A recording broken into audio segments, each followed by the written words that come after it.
এবং নারী বিষয়ক উপদেষ্টার এই চাকুরিতে থাকার কোনো যৌক্তিক অধিকার আর থাকতে পারে না। হচ্ছে আওয়ামী আমলারা নতুন করে সরকারকে বোঝাচ্ছে কেন এই প্রকল্প থাকতে পারবে না। তাই আমাদের বক্তব্য খুব পরিষ্কার, এই প্রকল্পের 7 বছরের সকল দুর্নীতি, আওয়ামীপনা, লুটপাটের তদন্ত করতে হবে দুদককে। দুদকের চেয়ারম্যানকে বলছি, নিজ দায়িত্বে এই তথ্য বা প্রকল্পের লুটপাটের তদন্ত করেন। যারা যারা দোষী, যে যে এখান থেকে লুটপাট করেছে তাদেরকে আইনের আওতায় আনেন।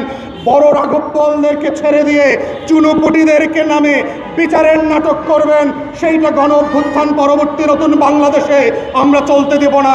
এইটা তথ্য আমাদের উপরে জুলুম হবে। আমরা শুরু থেকে জেনেছি তাদেরকে যে টাকায় বেতন দেওয়ার কথা ছিল গত 7 বছর থেকে প্রতি মাসে প্রতি কর্মকর্তার 2,500 টাকা করে কম দিয়েছে। তোর বাপের টাকা দিয়ে ওদের বেতন দেওয়া হয়, এটা জনগণের ট্যাক্সের পয়সা ছিল। প্রতি মাসে 2,000 কর্মী যদি 2,500 টাকা কম বেতন পায়, দরবার করা আমাদের সংবিধান সিদ্ধ এবং আন্তর্জাতিক আইনের যে ট্রেড ইউনিয়ন রুলস আছে সেই রুলসের সাথে এটা যায়। তাহলে কেন গত মাসের বেতন পায় নাই? তথ্য আবার আন্দোলন করবার জন্য।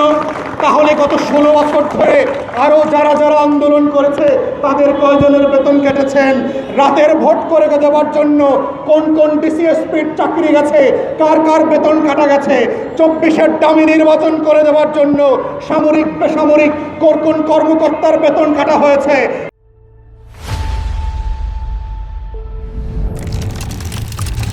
14তে একতরফা নির্বাচন করে দেওয়ার জন্য কার কার বেতন কেটেছেন? বেতন কাটার এই বদমাইশি পলিসি থেকে বের হয়ে আসেন এবং এই মাসের মধ্যে ইমিডিয়েটলি যাদের যাদের টাকা কেটেছেন 7 বছর ধরে 2,500 টাকা করে, প্রত্যেকের টাকা ফেরত দেবেন। প্রত্যেককে যাদেরকে শোকজ করা হয়েছে শোকজ থেকে ফিরে আসবেন। যাদেরকে ন্যায্য ভাতা থেকে বঞ্চিত করেছেন গত 7 বছর ধরে তাদের ন্যায্য ভাতা ফেরায় দেবেন। যাদেরকে গত মাসের বেতন দেন নাই এই মাসের ভিতরে তাদের বেতন ভাতা পরিশোধ করে দেবেন। যদি আন্দোলন করবার কারণে ন্যায্য দাবি নিয়ে মাঠে নামার কারণে কারো চাকরিচ্যুত হয়, খোদার কসম কোনো অন্তর্বর্তীকালীন সরকারের কোনো ক্ষমতাধর উপদেষ্টাকে আমরা ক্ষমা করব না। 24-এর গণ অভ্যুত্থান যেই প্রতিবাদ করতে আমাদেরকে শিখিয়েছে, অন্যায়ের বিরুদ্ধে, বৈষম্যের বিরুদ্ধে, অন্যায্যতার বিরুদ্ধে, অধিকার হরণের বিরুদ্ধে, তার প্রত্যেকটা লড়াই সংগ্রাম চলবে।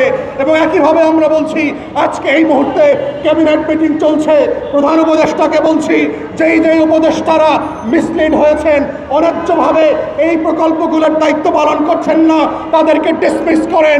এই ধরনের অযোগ্য উপদেষ্টাদের চাকরিতে থাকার দরকার নাই। তারা দেশের জন্য বোঝা, রাষ্ট্রের জন্য বোঝা, জনগণের গণ অভ্যুত্থান পরবর্তী নতুন আকাঙ্ক্ষার জন্য বোঝা।